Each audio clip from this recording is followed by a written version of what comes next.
Right. మనతో పాటు BRS నాయకులు దూదిమెట్ల బాలరాజు అన్న ఉన్నారు. ఒక్కసారి మాట్లాడదాం. హెచ్‌సీఏసీకి సంబంధించి ఎట్లా చూస్తారు ఏందని చెప్పండన్న. బీఆర్ఎస్ పార్టీ నుంచి చాలా బిగ్గెస్ట్ అలిగేషన్ ఏస్తా ఉన్నది. ఏది హెచ్‌సీ భూములకు సంబంధించి ఏం చెప్తారు? ఇవాళ 100% ఇవాళ మా పార్టీ వర్క్ ప్రెసిడెంట్ కేటీఆర్ గారు ప్రెస్ కాన్ఫరెన్స్‌లో చెప్పినట్టు. హ్మ్.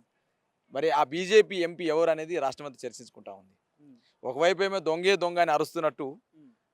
బీఆర్ఎస్, బీజేపీ ఒకటైందని చెప్పేసి మాట్లాడుతున్నటువంటి కాంగ్రెస్ పార్టీకి, భారతీయ జనతా పార్టీకి హ్మ్. ఎవరు ఎవరితో ములాఖాత్ అయినారు?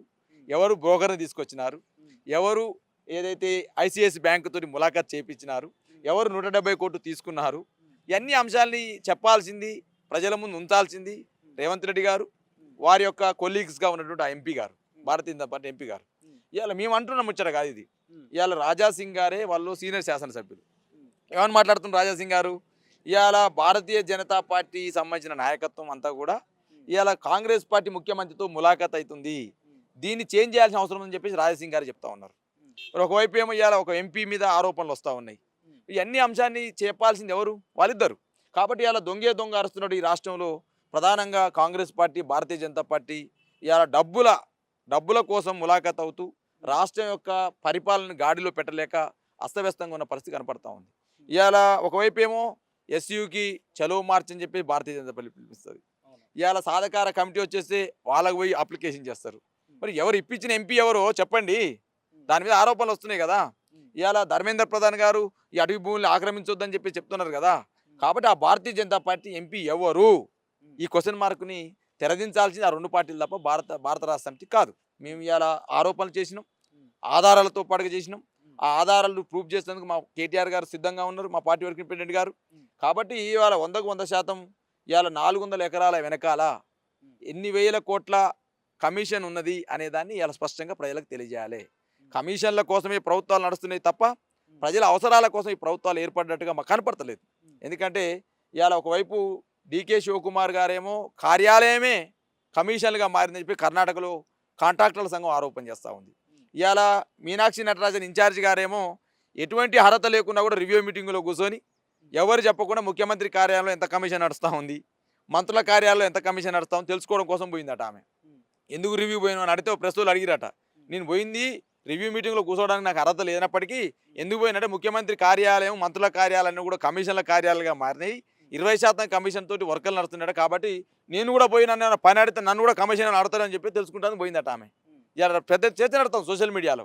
కాబట్టి ఇలా కాంగ్రెస్ పార్టీ ఈ భూముల్ని గుంజుకోవడం కోసం హ్మ్. ఎప్పటి నుంచి నడుస్తుంది ఈ తతంగం అంతా? నాకు తెలిసి ముఖ్యమంత్రిగా ఉన్నటువంటి రేవంత్ రెడ్డి గారు ఆ రోజు వారి యొక్క గురువుగారు చంద్రబాబు నాయుడు అంట ఆ రోజు ఉన్నాడు కాబట్టి టీడీపీలో ఉన్నాడు కాబట్టి హ్మ్. ఆ రోజుకే స్కెచ్ చేసిండు. నేను ఒకవేళ రేపు ఈ రాష్ట్రం లేదని అయితే ఈ భూములు అమ్మాలని చెప్పేసి. హ్మ్. ప్లస్ ఇంకోటి చంద్రబాబు నాయుడు ఏమన్నా ఆ రోజు నేను ఐఎన్జీ భారత్కి ఇచ్చిన మరి గుంజుకున్నారు కాబట్టి నువ్వు అమ్మాల్సిన అవసరం ఉందని చంద్రబాబు నాయుడు ఏమైనా డైరెక్షన్ ఇస్తున్నాడా? హ్మ్. కాబట్టి ఇలా ప్రజా ప్రయోజనాల అవసరాల కోసం ఉన్నటువంటి ఈ భూముల్ని, విద్యార్థుల భవిష్యత్ అవసరాలకు ఉన్న ఈ భూముల్ని హ్మ్. అమ్ముకోవాలని చూసినా, గుంజుకోవాలని చూసినా, కమిషన్లు దండుకోవాలని చూసినా బీఆర్ఎస్ పార్టీ ఎట్టి పరిస్థితుల్లో ఊరుకోదు. దీని మీద బీఆర్ఎస్ పార్టీ యుద్ధం చేస్తుంది. ప్రజా అవసరాల కోసం ఉపయోగపడే ఏ భూమిని అమ్ముకోవద్దు. ఒకవేళ మీరు అమ్ముకుంటే అమ్ముకున్న ద్వారా వచ్చిన భూమి ఆ పైసల్ని ఎక్కడ పెడుతారో ఆలోచన చేయాలి. అయ్యా పోయి నీకు విద్యావస్థ దొరికిందా నాయన? ఆ? హ్మ్. 1974 నువ్వు అంటున్నావు కదా ఇందిరాగాంధీ పాలన, ఇందిరమ్మ పాలన అంటున్నావు కదా. అవును. ఆ ఇందిరమ్మ ఇచ్చిన భూమిని గుంజుకోవడమే ఇందిరమ్మ పాలన. ఆ హ్మ్. ఇందిరమ్మ ఏర్పాటు చేసిన సెంట్రల్ యూనివర్సిటీని నాశనం చేయడమే ఇందిరమ్మ పాలన. రేవంత్ రెడ్డి గారు హ్మ్. నీ ఏం పాలన చెప్పు? ప్రతిసారి ఇందిరమ్మ రాజ్యం తీసుకొస్తాం, ఇందిరమ్మ రాజ్యం తీసుకొస్తాను రేవంత్ రెడ్డి గారు. హ్మ్. ఇందిరమ్మ రాజ్యం అంటే ఇందిరమ్మ ఇచ్చిన సెంట్రల్ యూనివర్సిటీని భూములు అమ్ముకోవడమా? హ్మ్. ఇందిరమ్మ ఇచ్చినటువంటి సెంట్రల్ యూనివర్సిటీ ఆ రోజు 6 సూత్రాల పథకం ప్రకారం ఏదైతే తెలంగాణ ఉద్యమం జరుగుతున్నప్పుడు హ్మ్. తెలంగాణ రాష్ట్ర ఆకాంక్షని విద్యా అవసరాలు వెనకబడదని చెప్పేసి ఆలోచన ఉన్న సందర్భంలో విద్యా వ్యవస్థను ఆ సెంట్రల్ యూనివర్సిటీ ఏర్పాటు చేస్తే ఆ సెంట్రల్ యూనివర్సిటీని ఇలా అమ్ముకోవడమేనని ఇందిరమ్మ పాలన అంటా ఉన్నాను. హ్మ్. కమిషన్లు దండుకోవడమేనని ఇందిరమ్మ పాలన అంటా ఉన్నాను. హ్మ్. కాబట్టి అలా మేధావి వర్గం కానీ, విద్యార్థులు కానీ, పర్యావరణవేత్తలు కానీ అందరూ కూడా అందులో చదువుకున్న ఓల్డ్ స్టూడెంట్స్ కానీ మాలాంటి ఉస్మాన్ సిటీ లాంటి విద్యార్థి ఉద్యమాల్లో పనిచేసిన వాళ్ళం కూడా హ్మ్. ఇది భవిష్యత్ అవసరాల కోసం, భవిష్యత్తు పునాది కోసం, భవిష్యత్తు మేధా సంపదను తయారు చేసే కేంద్రాలు అవి. హ్మ్. భవిష్యత్తు మేధో సంపదను తయారు చేసే కేంద్రాలను అమ్ముకోవాలని చూస్తుంటే ఇటువంటి ముఖ్యమంత్రి అని చూస్తాం మనం. ఈ దగులుబాజీ ముఖ్యమంత్రి చూస్తున్నామా? అయ్యా భూములు చూస్తే అమ్ముకోవడమేనా? అమ్ముకోవడం, దండుకోవడం, కమిషన్లు దించుకోవడం తప్ప ఇంకేమైనా ఉందా రేవంత్ రెడ్డి గారు మీకు తెలిసింది ఈ రాష్ట్రంలో? హ్మ్. రైతులకేమైనా ఇద్దామా? ముసలోళ్ళకేమైనా ఇద్దామా? మహిళలకేమైనా ఇద్దామా? యువకులకేమైనా ఇద్దామా? నిరుద్యోగులకేమైనా ఇద్దామని ఆలోచన లేదా? అంటే గతంలో అనేవాళ్ళం గత గత కాలకుల బడ్జెట్టు నేతల జేబుల్లోకి, కేసీఆర్ గారి బడ్జెట్ ప్రజల చేతుల్లోకైనా నాడు ఉండే. ఇవాళ మళ్ళీ గత పాలకులు అంటే కాంగ్రెస్ వాళ్ళు వచ్చినారు. ఆ బడ్జెట్లన్నీ కూడా ప్రజలన్నీ కూడా నేతల జేబులోకి పోతా ఉన్నాయి. ఆ జేబులలో సంపాదన తప్ప ప్రజల జేబులు మాత్రం గుల్లా చేస్తూ ఉన్నారు. భూములకు సంబంధించి కొన్ని ఆధారాలు చూపించారు. అవన్నీ నిజమే అనుకోవచ్చు. ఎందుకంటే బీఆర్ఎస్ పార్టీ ఎప్పుడు చూసినా కూడా అభివృద్ధిని అడ్డుకోవడానికి, ప్రజలని అప్రమత్తం చేయడానికి చూస్తూ ఉంటారు, రెచ్చగొట్టడానికి చూస్తూ ఉంటారు అంటారు కదా. ఇప్పుడు అందులో నెమళ్ళు లేవు, జింకలు లేవు, పర్యావరణం లేదన్నారు. ఇవాళ అటవీ 1972 అటవీ యాక్ట్ ప్రకారం అందులో జింకలు ఉన్నాయా, నెమళ్ళు ఉన్నాయా అన్నీ కూడా ఎస్యూ వెబ్సైట్ చూసుకోమని చెప్తున్నాయి. వీళ్ళని కాంగ్రెస్ పార్టీ మంత్రులని, కాంగ్రెస్ పార్టీ ముఖ్యమంత్రి రేవంత్ రెడ్డిని ఎస్యూ వెబ్సైట్కి వెళ్ళి ఎన్ని రకాల పక్షి జాతులు ఉన్నవి, ఎన్ని రకాల వృక్ష జాతులు ఉన్నవి, ఎన్ని రకాల జంతు జాతులు ఉన్నవి, ఎన్ని రకాల క్షీర జాతులు ఉన్నాయి, ఎన్ని రకాల సరిసూపాల జాతులు అనేది ఎస్యూ వెబ్సైట్కి వెళ్ళండి నాయన. పైసల మీదనే కాదు యావా, ఎస్యూ మీద యావ తెచ్చుకోండి, ఎస్యూ వెబ్సైట్కి వెళ్ళండి అని చెప్తాను నేను. ఇవన్నీ తెలియకుండా బీఆర్ఎస్ పార్టీ రాజకీయం చేస్తుంది. రాజకీయం చేస్తే మేము అబద్ధం చేస్తే మా కాడికి ఎందుకు వస్తారు ప్రజలు? ఒకవేళ మేమే రాజకీయం చేస్తే ఎస్యూ విద్యార్థులు వచ్చి మా పార్టీ వరకు కేటీఆర్ గారిని 2 సార్లు తెలంగాణ భవన్కి వచ్చి కలిశారు. అన్న మా వేదన వినండి, మా ఆవేదన వినండి, మా కష్టాన్ని వినండి. ఇవాళ విద్యా వ్యవస్థకు ఉన్న భూములు గుంజుకునే ప్రయత్నం కాంగ్రెస్ చేస్తూ ఉంది. మీరు మాట్లాడాల్సిన అవసరం ఉందంటే మేము ఆ రోజు చెప్పాము విద్యార్థులకి, మేము బ్యాక్ ఎండ్ సపోర్ట్ ఉంటాము, మేమే వచ్చి ఉద్యమం చేస్తే ఇది బీఆర్ఎస్ పార్టీ నడిపిస్తుంది అని చెప్పేసి నింద వేస్తారు. కాబట్టి మీ బ్యాక్ ఎండ్ వెనకాల మేము ఉంటాం, మీరు కొట్లాండి అని చెప్పేసి మా అధినేత కేసీఆర్ గారు, మా పార్టీ వరకు కేటీఆర్ గారు సూచన చేశారు. ఇది మా యొక్క ప్రజలకు ఉన్న కమిట్మెంట్, విద్యార్థుల మీద ఉన్న కమిట్మెంట్, విద్యా వ్యవస్థ మీద ఉన్న కమిట్మెంట్, ఎస్యూ భూముల మీద ఉన్న కమిట్మెంట్ బీఆర్ఎస్. ఇది నీలాగా లంగా నాచి ఏచాలు ఏట్లే, మేము లంగా ఏసాలేసి భూములు దండుకునే ప్రయత్నం చేయట్లే, కమిషన్ దండుకునే ప్రయత్నం చేయలే. వీరా మాట్లాడేది బీఆర్ఎస్ పార్టీ గురించి.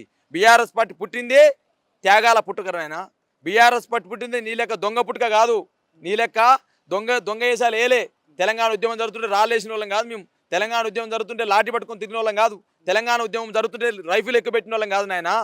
రైఫిల్కు ఎక్కువ పెట్టిన వాళ్ళకి ఎదురుగా నిలబడి కాల్చరా దమ్ముంటే అని చెప్పి తెలంగాణ ఉద్యమం కోసం కొట్లాడిన మా నాయకుడు కేసీఆర్ నాయన.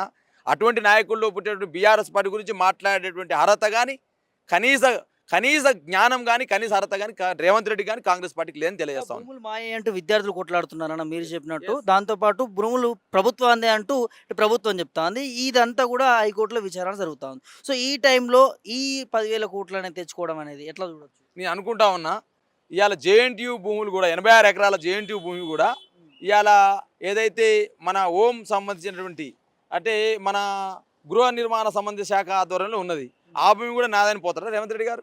ఇవాళ అంటారు అన్ని ఇప్పుడు హెచ్యూ మాత్రం ప్రభుత్వం కాదా, ప్రభుత్వ యూనివర్సిటీ కాదా, అది మరి ఉస్మాన్ యూనివర్సిటీ ప్రభుత్వం కాదా? ఈ రాష్ట్రంలో ఉన్న ప్రతి భూమి ప్రభుత్వాందే కదా. ఇక భూమి ప్రభుత్వం ఎంత మాత్రం అమ్ముకోని చెప్తారు అంటాను నేను. ఇవాళ ఈ అడ్డదిడ్డమైన వాదనలు, అసంబద్ధమైనటువంటి ఆలోచన విధానమే తప్పంటాను నేను. ఇవాళ ప్రభుత్వ ఆధీనంలో ఉందంటే అమ్ముకుంటాం అంటున్నాను. ప్రభుత్వ ఆధీనంలో ఉన్న భూమి ఏ భూమి అది, ఎందుకు ఉపయోగపడుతుంది, ఎవరి కోసం పెట్టిర్రు, ఎందుకోసం పెట్టిర్రు, ఏ ప్రయాణాల కోసం పెట్టిర్రు, భవిష్యత్ అవసరాల కోసం ఎందుకు పెట్టిర్రు అని ఆలోచన చేయరా వీళ్ళు? అమ్ముకోవడమేనా అంటారు నేను. కాబట్టి ఇలా 100% రేవంత్ రెడ్డి గారు చేసినటువంటి ఈ తతంగం అంతా అధిష్టానం దృష్టికి పోయింది. అధిష్టానం చివాట్లు పెట్టే పరిస్థితికి వచ్చింది. దేశవ్యాప్తంగా రాహుల్ గాంధీ గారు కేరళ పోయి, ఛత్తీస్గఢ్ పోయి నీ భూముల గురించి మాట్లాడుతున్నా, యూనివర్సిటీ భూముల గురించి మాట్లాడుతున్నా, ఇక్కడ ఏంద్ర నా చేస్తున్నా అని చెప్పేసి ఆయనకు తలంట్లు పడ్డాయి ఆల్రెడీ రేవంత్ రెడ్డి గారికి. ఇలా ఏం చేయాలో అర్థం కాక ఏం చేస్తున్నా అర్థం కాలే పరిపాలన. ఇలా తుగ్లక్ పరిపాలన అయిందంటున్నా. ఏ భూమి అమ్మాలనో తెలియదు, ఏ భూమికి కమిషన్ తీసుకోవాలనో తెలియదు.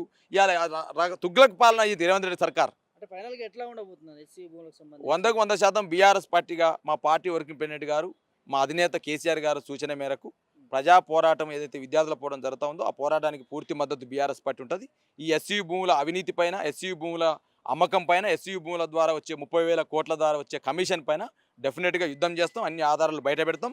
డెఫినెట్గా అది వెనకకు తగ్గేదాకా, అది ప్రభుత్వ భూమి, అది యూనివర్సిటీ భూమి, అది విద్యార్థుల అవసరాల కోసం ఏర్పడ్డ భూమిని, ఆ భూమిని అమ్ముకోవాలని చూస్తే మాత్రం డెఫినెట్గా ప్రజా ఉద్యమం తప్పదు. ఎస్సీ వెనకాల ఖచ్చితంగా బీఆర్ఎస్ పార్టీ నిలబడుతుంది.